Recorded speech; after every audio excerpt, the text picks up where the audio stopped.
YouTube, it's ZapdosTCG here, and welcome back to our TCG video on my channel. On this channel, you get daily Pokemon TCG competitive info, so be sure to hit that subscribe button so you don't miss out. Today, we're going to be taking a look at some Japanese results. A huge tournament over in Japan. The Champions League Fukuoka from Japan actually concluded with Lugia Vstar winning a tournament. So with 2,655 players out there, Lugia Vstar was able to win it all. And if you guys are wondering why we're checking out some Japanese results, because these will be the exact same cards that we will be using at EUIC. So they already had their rotation, they already have Temporal Forces cards being legal. So these are the exact same cards we will have access to for EUIC and after rotation. So if you want to be learning what is going to be successful when the new set actually drops on the 22nd of March, be sure to take a look at this video. Also, with that being said, also give some shout out to my sponsors here.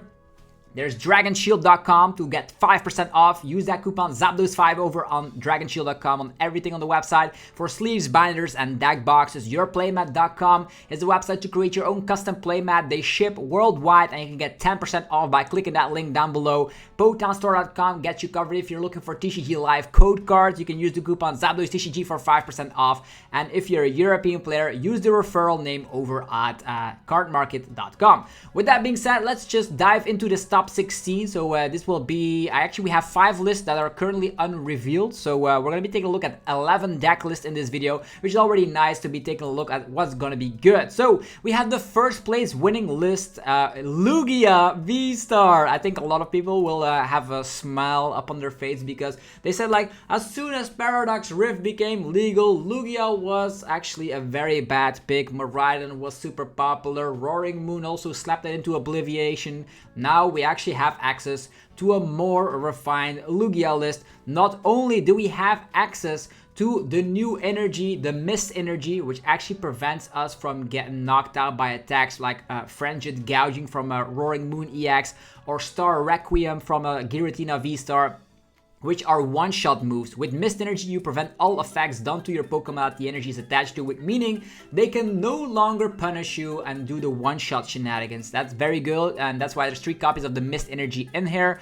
All the rest of the energies are already revealed, and we already have access to those, so not any more detail here on Jet Energy, Gift Energy, DTE, V-Guard Energy, and Therapeutic Energy. We already got a notice of these kind of cards. Also, something very surprising here is that I don't see Mew EX in this list. I always am a big fan of Mew EX, definitely in the cardless build of Lugia Vstar, to copy-paste attacks from the opponent's active, which is actually super nice. Sometimes you can surprise an opponent by using Balsasaurus on a Radiant Greninja and using the Radiant Greninja, the Moonlight Shuriken with your Mew EX to instantly win games. Always love doing that with Carlos Lugia, but it's not the case in this list. Instead, they made room for a 3-3 line of Chin-Chino. Chin-Chino is the new mascot of the Lugia deck, and it's going to be the main attacker as well, with 70 damage for every special energy attached to Chin-Chino. With a plethora of energies in here, you can stack the Chin-Chino full of energies and be able to cap out at an infinite amount of damage. In this case, you can even one-shot a Charizard EX really easily just by having about 5 energies equipped onto your Chin-Chino. Boom, you can make that happen with Primal Turbo of Archeops, and you can get the Archeops out with stuff like the Lugia Vstar. Because you're playing 2 copies of Collapse Stadium, you're going to be able to get rid of your 2 prize liabilities. First, you slap with a Lugia, then when it's almost knocked out, you collapse it away. Your opponent literally did nothing, so you can collapse Lugia away, and you turn yourself into a 1-prize deck with the lead attacker being Chin-Chino and the backup attacker being Snorlax. In this list, there's also the new Ace-Pack card, Master Ball. Master Ball is going to be able to search your deck for any card you want, Pokemon that is. So whether you're looking for an Archeops piece or you're looking for Lumineon, it's all possible with the Ace-Pack of Master Ball. This just gives some additional consistency to the deck. With 4 Ultra Ball, 4 Capturing Aroma, 2 Great Ball, and a Master Ball, you will stitch it all together. But the cool thing also, with the loss of Professor Burnett, we're actually going to be using Jack instead. You can search your deck for 2 evolution pieces, so you can get yourself Archeops, and as soon as you have 1 Ultra Ball in the hand, it's pretty much the same as a Burnett. So yeah, Lugia is back. First place winning list out of so many players, 2,655 players, Lugia being the first place winning list. Now you might be surprised that the second place winning list is an Arceus build, also a deck that has been put down to the wayside tremendously with the set Paradox Rift being legal. We did see at Worlds that Arceus, Duraludon, Umbreon was still around here and there. But in hindsight, like Arceus decks didn't perform all that well with Paradox Rift out, and this is very unique to see that you see decks flopping in a specific format and then rotation hits and suddenly they're back being tier A decks, which is very cool. This is an Arceus Vstar build with a 2-tool line of Alolan Vulpix Vstar. The cool thing with this specific list is that it plays a high amount of consistency with 4 line of Arceus Vstar. You definitely want to be finding your Arceus Vstar, and without Path to the Peak in the format, Star Birth can get you any cards you want. Whether you want to go for a Charen Scare, you can make it happen to find out with Star Birth if you haven't used your Vstar yet. Also in the early league, there is the new Eerie card. This is the new supporter that allows you to discard 2 item cards from the opponent's hand. This is very, very disruptive in a lot of situations. Let's say you go first, Arceus attach pass, the opponent does some stuff, well, it's back to your turn, you can Eerie that hand so you can get rid of their candies. Rare candy, very important in a format like this. You can get rid of, against the Lost Box deck, you get rid of Mirage Gate, Super Rod, etc. So you can get rid of crucial pieces on the opponent's side. The aspect of choice in this list is Prime Catcher, which actually is allowing you to gust without having to like rely on your gust effects. But this list is actually playing 4 copies of Boss's Orders on top of the Prime Catcher, so lots of gusting capabilities. The amount of supporter count here is very, very high because of the fact there is no draw engine like B-Barrel in here. Instead, you rely on something like an Alolan Vulpix V-Star. The cool thing is, with the high amount of gust, you get rid of Pokemon that do not have an ability and just knock those out. And if the opponent only can respond with Pokemon with abilities, you win because of the attack from the Alolan Vulpix V-Star being immune from damage from Pokemon that have abilities. Super cool to see Alolan Vulpix making it all the way to the top tables here. We also see, of course, the new Mist Energy being a 2 count in this list, which is actually very crazy to think about, is that both of the winning lists are playing the Mist Energy, making sense that something like a Frenzied Gouging or Star Requiem will no longer be that easy. So these decks become better with rotation. Then third place winning list is a Snorlax stall deck. You might think, oh, didn't that deck lose a lot of pieces? Well, in hindsight, you did lose the capability of using Echoing Horn, but some people will grab towards the Mantine, which can do the exact same thing, but this is more of a control-ish archetype with the Chi-Yu, and of course the new A-Spec card allowing you to get 100 additional HP, becoming a very aggressive mill archetype, because if they cannot get rid of the A-Spec card, you can turn yourself into a 290 HP milling archetype because of the fact that Chi-Yu will have 290 HP. And you can mill cards time and time again with the Chi-Yu and use Penny to pick it up, slap it back down. So that could be very scary indeed. Another great card to the addition to Snorlax Block is Eerie. Eerie is going to be able to discard 2 item cards from the opponent's hand, meaning you can get discard stuff like Switch cards or stuff like Palpat, which can then recover stuff like Professor Turo. So if you can get rid of those resources, it's going to be way easier to, of course, get that to a point where you can counter catcher something that is useless, so you win the game with Snorlax Block. So all the rest of the cards are very similar. We did see Arvins before, we did see some Ionos here and there, but they lowered down on the Misfortune Sister count and added in some Eerie, as mentioned, a new supporter, very, very scary and disruptive, discarding item cards. And if you can get this off, like let's say on the first turn going second, you can maybe get rid of some rare candies so the opponent will not be able to evolve some of their Pokemon, which is actually kind of crazy. I imagine you just go first. You just go second and you just go for Eerie and discard like 2 rare candies against a chien-pao deck, and out of nowhere they have like 1 rare candy prize. Well, that's the game right there. So things could go wrong very quickly with this Snorlax stall. Moving forward, Charizard, of course, being hyped up as the most popular and consistent deck in the room, is playing the B-Barrel engine and is, of course, using the TM evolution, allowing you to get some Charmeleon and B-Barrels out ASAP. With the Body Puffin replacing Battle VIP Pass in a list like this, not a lot has changed. You have B-Barrel on top of a big chunky Charizard EX with 330 HP. You now have access to, of course, Prime Catcher as your gust target, and you can fetch that with Arven, so you have a little bit easier access to gusting in that matter. And the cool thing with a list like this is that you can now play the Cryptomaniacs Deciphering, also a new supporter, allowing you to get 2 cards and you can put them on top of the deck so you can draw them out easily with the Industrious Incisors of the B-Barrel. So a consistent Charizard B-Barrel line. It seems like people from Japan are opting to go for the B-Barrel over the Charizard. There was a Lost Zone box at 5th place, but we don't see the exact 60 quite yet. So Lost box is not that quite yet. 6th place is going to Arceus Giratina. Arceus Giratina is back, and there's a good reason for that. Not only is the format slowing down a little bit, you now, of course, have answers to Charizard, which was in hindsight actually a pretty difficult matchup to pilot. In the past, it was like Judge, Path, and Prey, but now, with the addition of Maximum Belt, Arceus can become an aggressor against a lot of archetypes out there. With Maximum Belt, you can actually turn your Arceus Vstar into a 230 damage output by the second turn. Very scary against stuff like Roaring Moon, Miraidon, Chien-pao, etc., which is very good, and also can destroy opposing Lugias and Arceus. So Maximum Belt helping out a ton in a lot of situations, and without Path to the Peak disrupting your situation, you can use Star Birth to go fetch it. Another great thing is, if you're not relying on the early game Maximum Belt, you can also use it for Giratina Vstar, so Lost Impact will be able to dish out a maximum amount of 330 damage against EX archetypes. Decks like Charizard will definitely love that fact.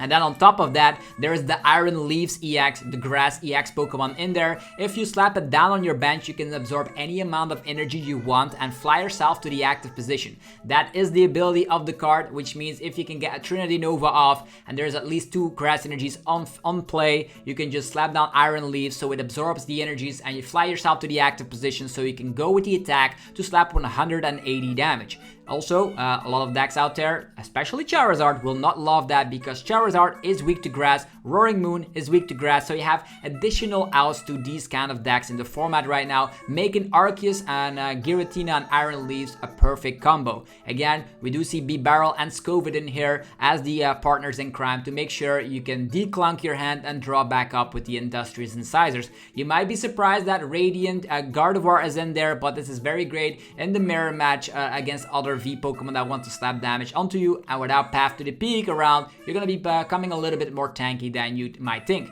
Lots of hand disruption with Judge and Iono being part of the deck, but also Eerie is in the deck as a 2-off because this is going to be very disruptive against a lot of decks out there, as mentioned.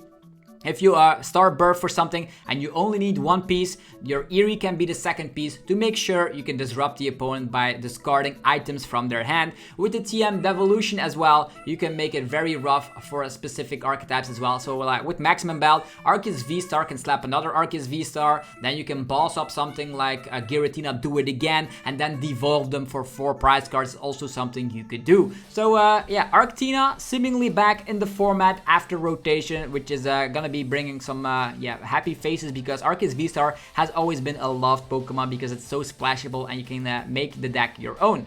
Then 7th place is another Arceus Vstar Giratina build, this time around with 2 copies of Grabber. So I would say Eerie in combination with Grabber could get rid of entire hand. So let's say Star Birth for Eerie and Grabber because you already have the DTE in hand to attach. You can just get rid of 2 item cards and get rid of a Pokemon with Grabber, and then suddenly your opponent is in top deck position. First you can scout with Grabber is there something useful in there. If there is 2 items still remaining in the hand or it's a busted hand, you can either go for Judge or Eerie depending on the situation. So again, Maximum Belt seems to be the logical option for the Arceus Giratina deck.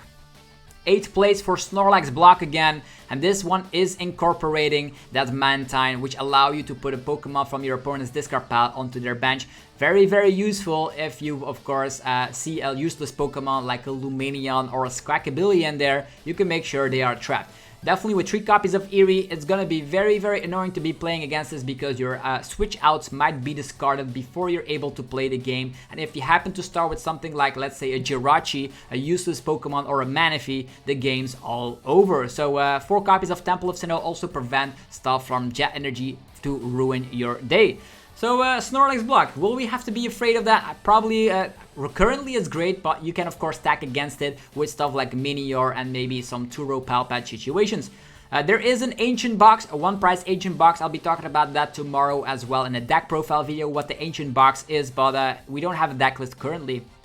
Then we do have Lost Zone Giratina. It is still around. Let's see what the updated list is looking like for the Lost Zone Giratina believers out there. the deck hasn't changed all that much. Your VIP passes become 2 copies of the Body Puffin. So you do still play a 3/3 line of Giratina Vstar, a one-off of all your attackers like Cramorant, Sableye, and Greninja. You play 2 Super Rod still, 4 Mirage Gate, you still play 2 Roxanne, your Colruyt, your Balsos Orders, your Counter Catcher, so not a lot has changed all that much. The cool thing is that this list is of course running the 1 copy of the emergency board, making your retreat cost 1 less, which means you can equip this onto a Comfey, protecting yourself from some Ionos and Roxannes to be played against you, which means you always have a pivot, free retreat, and flower selecting is great.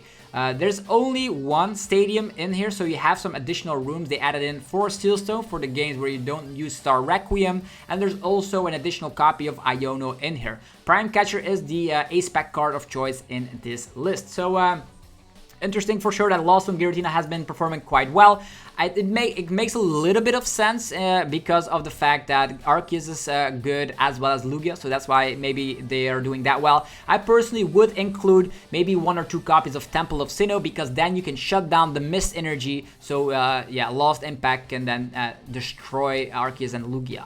Then Great Tusk mill deck at the 12th place here, and I think this is definitely interesting, right? In the top 8 we did see 2 Snorlax. This is an aggressive mill deck, so the alternate win conditions are becoming more and more popular. I already made a deck profile on a very similar build of the Great Tusk, and the Great Tusk is using cards like Bravery Charm or the new Ace Pack card to get 100 additional HP to become a very tanky archetype. You use the Explorer's Guidance or Professor Salah's Vitality as your ancient supporter of the turn, turning your attack into discard 4 from the opponent's top deck. This is a very scary thing if you're able to do that every single turn, and in combination with stuff like Counter Catcher to trap the opponent's useless Pokemon, you're gonna be milling the opponent very, very aggressively. So a very similar 60 that I've posted on the channel before, so definitely check it out if you want to learn more about Great Tusk.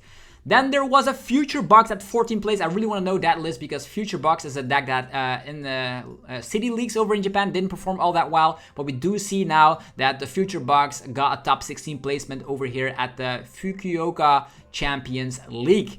Then 15th place for Charizard, so lots of different archetypes, which is healthy for the game. And this is a Pidgeot build, so very similar to the builds we have been playing over and over again to some great success. And the list here is playing the 100 additional HP. So I could understand with a well-timed Iono and that additional HP, you're going to be able to be so tanky that specific archetypes will not be able to one-shot you, which is very, very nice. It is still using Forest Sealstone and the Arven package in combination with Rotom V and Luminion V to stitch it all together, and the VIP passes have become Body Puffin, so not a lot has changed for this list altogether. So very similar if you are rather new to the game and you have been playing for a couple of months and you've been playing Charizard Pidgeot. This is actually a perfect 60 to get yourself started. Then 16th place with Lost Box, and this is a Lost Box with Roaring Moon EX and Iron Hands EX. So an early game Iron Hands with MP very much, and a mid to late game Frenzied Gouging can make miracles happen. You do have the Technical Machine Crisis Punch to slap 280 when the opponent only has 1 prize card remaining. Prime Catcher also in this list on top of an emergency board, making Comfey having free retreat as a pivot. Very great for protection against Roxannes as well as Ionos. And the lists I see here are playing the maximum amount of Nuzball and then playing 3 copies of the Body Puffin. If you want to be going the extra mile, I would suggest adding in 4 copies of Body Puffins and playing the Ditto. Not only will the Ditto help to get yourself better starts, it also helps to transform into your Radiant Greninja or Cramorant if you happen to have a Body Puffin in hand. So there's actually that capability as well. This is also playing an Iron Bundle as a pseudo gust effect, because then the opponent can select which Pokemon from their bench they're wanting to target to the active position. That could help, and you can recover that with Super Rod as well. So interesting list. It seems like Lost Box is not that quite yet, but it is gonna be having some trouble with, of course, some more aggressive mill strategies in the form of Great Tusk, because these Lost Zone Box decks do not have a great time against Great Tusk in my book, because Cramorant not doing too much, Sableye not doing too much, and milling 4 without being able to Iono yourself will be causing a lot of troubles, definitely if they want to KO 6 Great Tusks. That's just my opinion, and I wonder how this format will develop further. Let me know in the comments how you feel about this top 16 over the Champions League in Japan. This will influence a lot what we're going to be expecting at EUIC. It looks like Lugia is totally back, Arceus is totally back, Snorlax is not dead, Charizard's still good, and Lost Boxes are still around. But we still need to explore some more stuff because we don't always see the exact data from Japan flying over to the West, because at one point people will test the format as well, and we are playing in a best of 3 format, whether the people from Japan are playing in a best of 1 format, so that indicates a lot of differences that might come here over for EUIC. So enjoy. If you enjoyed the video, let me know by rocking the hell out of the like button. Helps out in many ways to support the channel. You get daily Pokemon TCG uploads over here, so make sure you are clicking that little notification bell as well. And of course, go check out our sponsors, dragonshield.com. Get 5% off using the coupon code ZapdosTCG. Actually, Zapdos5 to get 5% off. There's also yourplaymat.com to get 10% off, link down below. For PokemonStore.com to get TCG live code cards, you can use the coupon ZapdosTCG for 5% off on everything. And if you are a European player, you can head over to CARDMARKET.com and use the referral name ZapdosTCG. Have yourself a fantastic rest of your day, and I'll see you guys tomorrow for brand new Pokemon TCG content. Peace!